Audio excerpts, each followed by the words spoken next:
શાંતિ 11/10/2025 આજના મીઠા બાબાના મધુર મહાવાક્ય. મીઠા બાળકો, તમારો ફરજ છે, કર્તવ્ય છે, બધાને સ્થાયી સુખ અને શાંતિનો રસ્તો બતાવવો. શાંતિમાં રહો અને શાંતિનું ઇનામ આપો, બક્ષિસ આપો. પ્રશ્ન છે, કયા ગુહ્ય રહસ્યને સમજવા માટે બેહદની બુદ્ધિ જોઈએ? ઉત્તર છે, ડ્રામાનો જે પણ દ્રશ્ય જે સમયે ચાલે છે એ સમયે જ ચાલશે. એની એક્યુરેટ આયુ છે. બાપ પણ પોતાના એક્યુરેટ ટાઈમ પર આવે છે. આમાં એક સેકન્ડનો પણ ફરક નથી પડી શકતો. પૂરા 5000 વર્ષના પછી બાપ આવી પ્રવેશ કરે છે. આ ગુહ્ય રહસ્ય સમજવાના માટે બેહદની બુદ્ધિ જોઈએ. ગીત છે, બદલ જાય દુનિયા ન બદલેંગે હમ, તુમ્હારી કસમ. ઓમ શાંતિ. રૂહાની બાળકો પ્રત્યે રૂહાની બાપ બેસી સમજાવે છે. બાળકોને રસ્તો બતાવે છે શાંતિધામ અને સુખધામનો. આ સમયે બધા મનુષ્ય વિશ્વમાં શાંતિ ઈચ્છે છે. દરેક ઇન્ડિવિજ્યુઅલ વ્યક્તિગત પણ ઈચ્છે છે અને વિશ્વમાં પણ શાંતિ ઈચ્છે છે. દરેક કહે છે મનની શાંતિ જોઈએ. હવે તે પણ ક્યાંથી મળી શકે છે? શાંતિના સાગર તો બાપ જ છે, જેનાથી વારસો મળે છે. વ્યક્તિગત પણ મળે છે, હોલસેલમાં પણ મળે છે. એનો મતલબ બધાને મળે છે. જે બાળકો ભણે છે, સમજી શકે છે, અમે શાંતિનો વારસો લેવા પોતાનો પણ પુરુષાર્થ કરીએ છીએ, બીજાને પણ રસ્તો બતાવીએ છીએ. વિશ્વમાં શાંતિ તો થવાની જ છે, ચાહે કોઈ વારસો લેવા આવે કે ન આવે. બાળકોનો ફરજ છે બધા બાળકોને શાંતિ આપવાની છે. આ સમજી નથી શકતા. 2-4ને વારસો મળવાથી શું થશે? કોઈને રસ્તો બતાવવામાં આવે છે, પરંતુ નિશ્ચય ન હોવાના કારણે બીજાને આપ સમાન બનાવી નથી શકતા. જે નિશ્ચય બુદ્ધિ છે તે સમજે છે બાબાથી અમને મળી રહ્યું છે, વરદાન મળી રહ્યું છે. વરદાન આપે છે ને, આયુષ્યવાન ભવ, ધનવાન ભવ કહે પણ છે. માત્ર કહેવાથી તો આશીર્વાદ નથી મળી શકતી. આશીર્વાદ માંગે છે તો એને સમજાવવામાં આવે છે કે તમને શાંતિ જોઈએ તો આવો પુરુષાર્થ કરો. મહેનતથી બધું જ મળશે. ભક્તિ માર્ગમાં કેટલા આશીર્વાદ લે છે. મા, બાપ, ટીચર, ગુરુ વગેરે બધાથી માંગે છે અમે સુખી અને શાંત રહીએ, પરંતુ રહી નથી શકતા, કારણ કે આટલા અનેક મનુષ્ય છે. એમને સુખ શાંતિ મળી કેવી રીતે શકે? ગાય પણ છે શાંતિ દેવા. બુદ્ધિમાં આવે છે, હે પરમ પિતા પરમાત્મા, અમને શાંતિની બક્ષિસ ઇનામ આપો. વાસ્તવમાં ઇનામ એને કહેવામાં આવે છે જે વસ્તુ ઉઠાવીને, પકડીને આપી દે. કહેશે આ તમને તમારી બક્ષિસ છે, ઇનામ છે. બાપ કહે છે બક્ષિસ કોઈ કેટલી પણ કરે છે, ધનની, મકાનની, કપડા વગેરેની કરે છે. આ થયું દાન પુણ્ય અલ્પકાળના માટે. મનુષ્યને આપે છે. સાહુકાર ગરીબને અથવા સાહુકારને આપતા આવ્યા છે. પરંતુ આ તો છે શાંતિ અને સુખ સ્થાયી. અહીંયા તો કોઈ એક જન્મના માટે પણ સુખ શાંતિ નથી આપી શકતા, કારણ કે એમની પાસે છે જ નહીં. આપવાવાળા એક જ બાપ છે. એમને સુખ શાંતિ પવિત્રતાના સાગર કહેવામાં આવે છે. ઉચ્ચથી ઉચ્ચ ભગવાનની જ મહિમા ગાવામાં આવે છે. સમજે છે એમનાથી જ શાંતિ મળશે. પછી તે સાધુ સંત વગેરે પાસે જાય છે, કારણ કે ભક્તિ માર્ગ છે ને. તો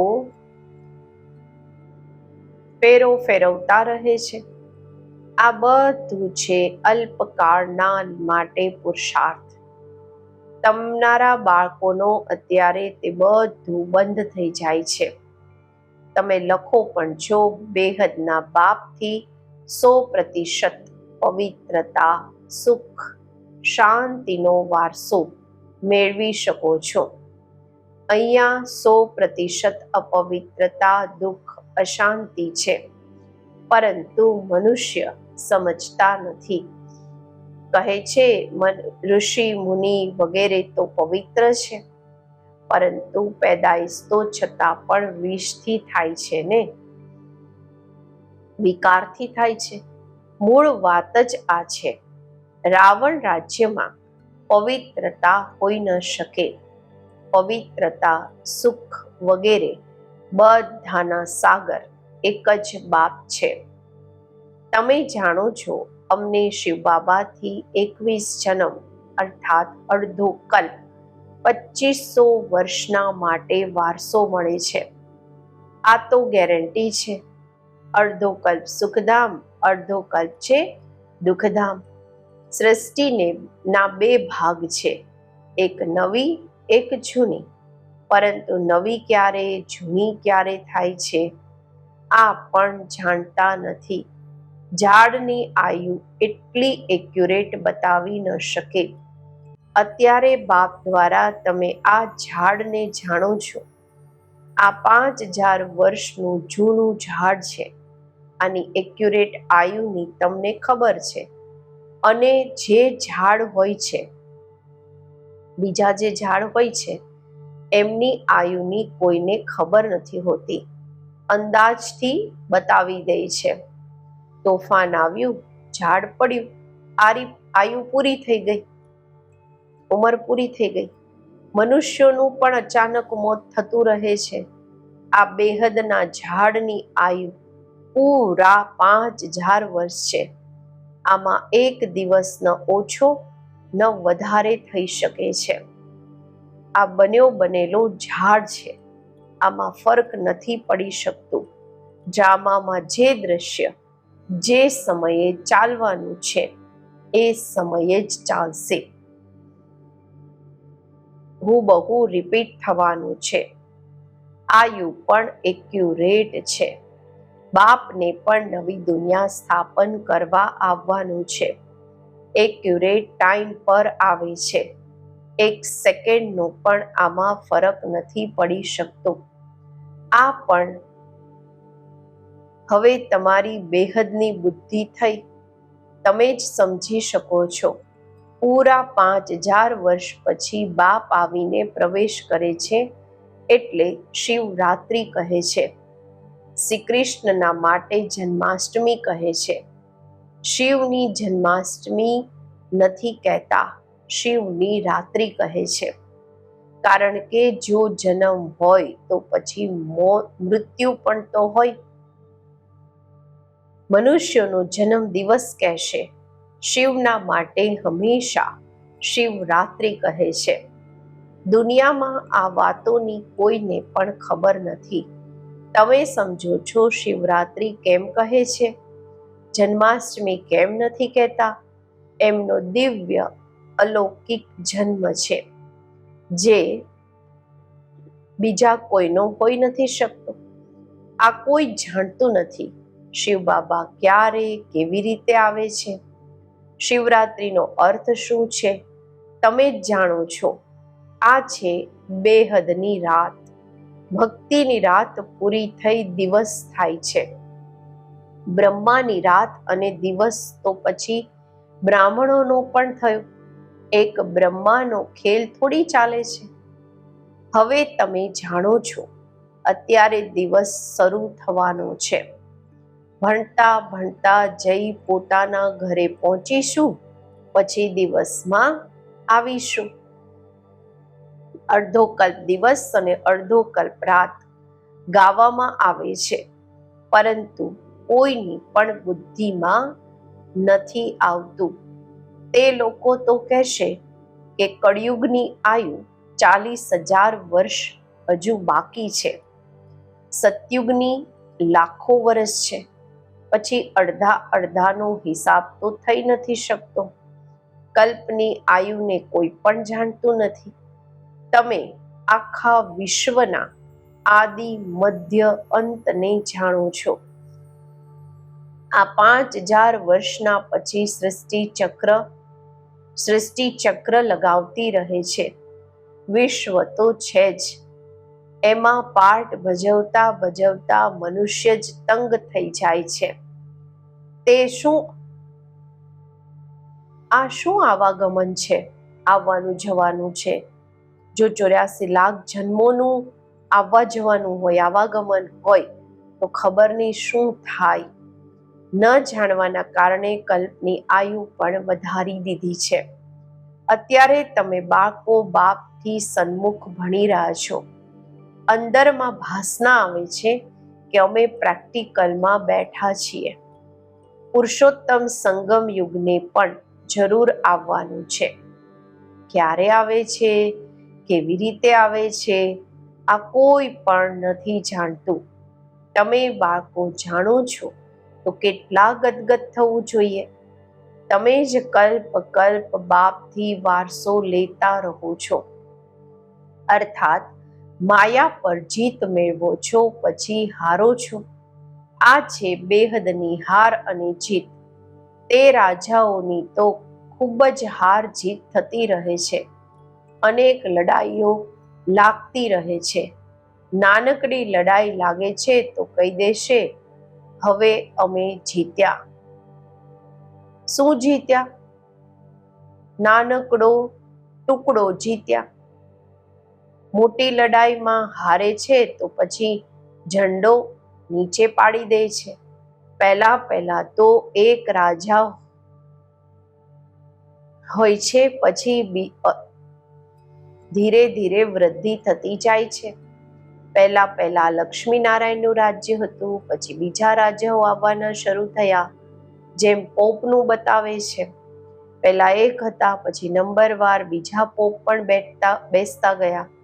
કોઈની મૃત્યુનું તો ઠેકાણું જ નથી ને. તમે બાળકો જાણો છો, અમને બાબા અમર બનાવી રહ્યા છે, અમરપુરીના માલિક બનાવી રહ્યા છે. કેટલી ખુશી હોવી જોઈએ. આ છે મૃત્યુલોક, તે છે અમરલોક. આ વાતોને નવું કોઈ સમજી ન શકે. એમને મજા નહીં આવશે, જેટલા જૂના ને આવશે. દિવસ પ્રતિદિવસ વૃદ્ધિને પામતા રહે છે. નિશ્ચય પાકો થતો જાય છે. આમાં સહનશીલતા પણ ખૂબ હોવી જોઈએ. આ તો આસુરી દુનિયા છે. દુઃખ આપવામાં મોડું નથી કરતા. તમારી આત્મા કહે છે, અમે અત્યારે બાબાની શ્રીમત પર ચાલી રહ્યા છીએ. અમે સંગમ યુગ પર છીએ, બાકી બધા કળિયુગમાં છે. અમે અત્યારે પુરુષોત્તમ બની રહ્યા છીએ.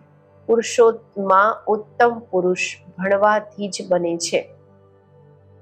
ભણવાથી ચીફ જસ્ટિસ વગેરે બને છે ને. તમને બાપ ભણાવે છે. આ ભણવાથી જ પોતાના પુરુષાર્થ પ્રમાણે પદ પામો છો.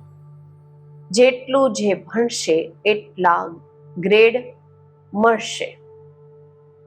આમાં રાજાઈની ગ્રેડ છે. આમ તો તે ભણવામાં રાજાઈની ગ્રેડ નથી હોતી. તમે જાણો છો, અમે રાજાઓના રાજા બની રહ્યા છીએ, તો અંદરમાં કેટલી ખુશી હોવી જોઈએ. અમે ડબલ સીટતા જ ખૂબ ઉચ્ચ બનીએ છીએ. ભગવાન બાપ અમને ભણાવે છે. ક્યારેય કોઈ સમજી ન શકે કે નિરાકાર બાપ કેવી રીતે આવીને ભણાવે છે. મનુષ્ય બોલાવે પણ છે, હે પતિત પાવન, આવીને અમને પાવન બનાવો. છતાં પણ પાવન બનતા નથી. બાપ કહે છે કામ મહાશત્રુ છે. તમે એક તરફ બોલાવો છો કે પતિત પાવન આવો.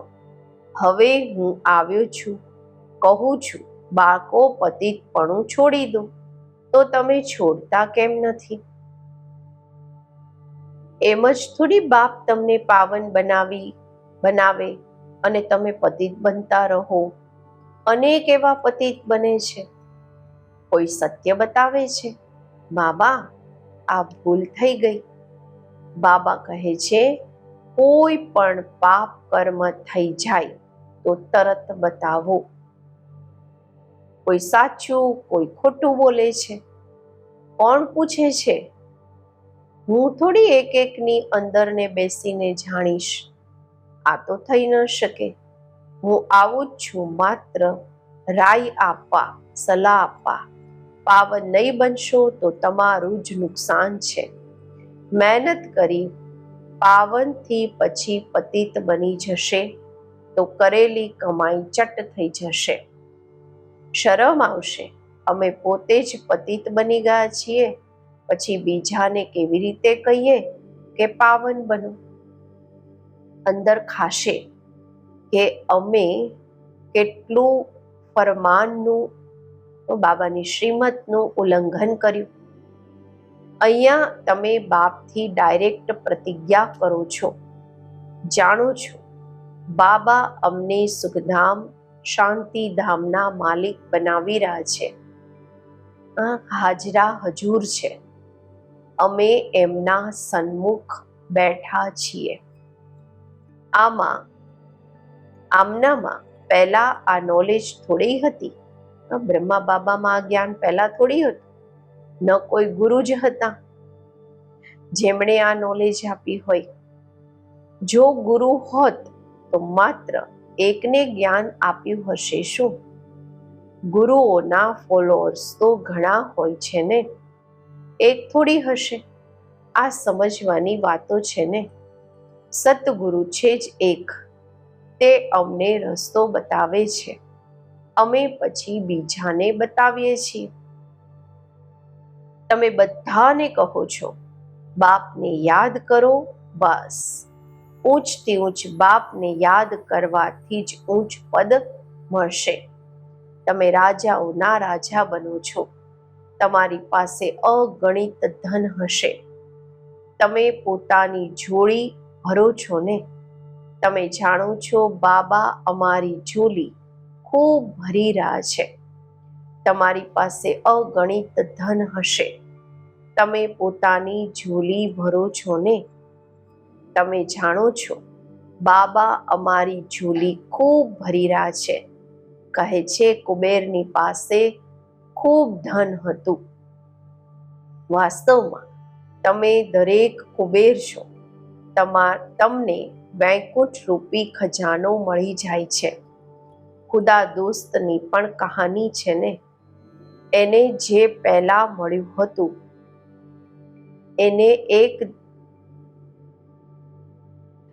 એને એક દિવસના માટે બાદશાહી આપી હતી. આ બધા દ્રષ્ટાંત છે. અલ્લાહ એટલે બાપ. તે અવલ દિન રચતા છે, પછી સાક્ષાત્કાર થઈ જાય છે. તમે જાણો છો બરોબર અમે યોગ બળથી વિશ્વની બાદશાહી લઈએ છીએ. અચ્છા, મીઠા મીઠા સિક્કી લધા બાળકો પ્રત્યે માત પિતા બાપ દાદાના યાદ પ્યાર અને ગુડ મોર્નિંગ. રૂહાની બાપના રૂહાની બાળકોને નમસ્તે. આપણે રૂહાની બાળકોના રૂહાની બાપને નમસ્તે. ધારણા માટે મુખ્ય સાર. પહેલું, આ આસુરી દુનિયામાં ખૂબ ખૂબ સહનશીલ બનીને રહેવાનું છે. કોઈ ગાળો આપે, દુઃખ આપે તો પણ સહન કરવાનું છે. બાપની શ્રીમત ક્યારેય નથી છોડવાની. બીજું, ડાયરેક્ટ બાપે પાવન બનવાનું ફરમાન કર્યું છે. એટલે ક્યારેય પણ પતિત નથી બનવાનું. ક્યારેય કોઈ પાપ થાય તો છુપાવવાનું નથી. આજનું વરદાન. એક નામી અને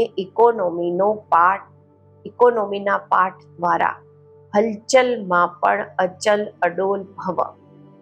સમય પ્રમાણે વાયુમંડળ અશાંતિ અને હલચલનું વધતું જઈ રહ્યું છે. એવા સમય પર અચલ અડોલ રહેવા માટે બુદ્ધિની લાઈન ખૂબ ક્લિયર હોવી જોઈએ. આના માટે સમય પ્રમાણે ટચિંગ અને કેચિંગ પાવરની આવશ્યકતા છે.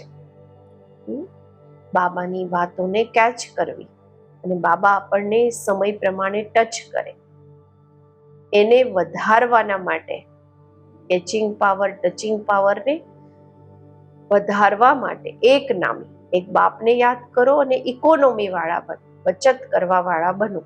એક નામી અને ઇકોનોમી કરવા વાળા બાળકોની લાઈન ક્લિયર હોવાના કારણે બાપ દાદાના ડાયરેક્શનને સહજ કેચ કરી હલચલમાં પણ અચલ અડોલ રહે છે. સ્લોગન છે, સ્થૂળ સૂક્ષ્મ કામનાઓનો ત્યાગ કરો ત્યારે કોઈ પણ વાતનો સામનો કરી શકશો. અવ્યક્ત ઇશારા, સ્વયં અને સર્વના પ્રત્યે મનસા દ્વારા યોગની શક્તિઓનો પ્રયોગ કરો. અત્યારે મનસાની ક્વોલિટીને વધારો તો ક્વોલિટી વાળી આત્માઓ નજીક આવશે.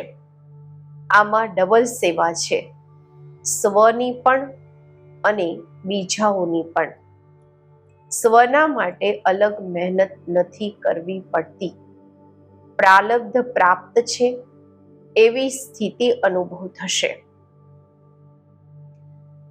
આ સમયની શ્રેષ્ઠ પ્રાલબ્ધ છે સદા સ્વયં સર્વ પ્રાપ્તિઓથી સંપન્ન રહેવું અને સંપન્ન બનાવવું. ઓમ શાંતિ.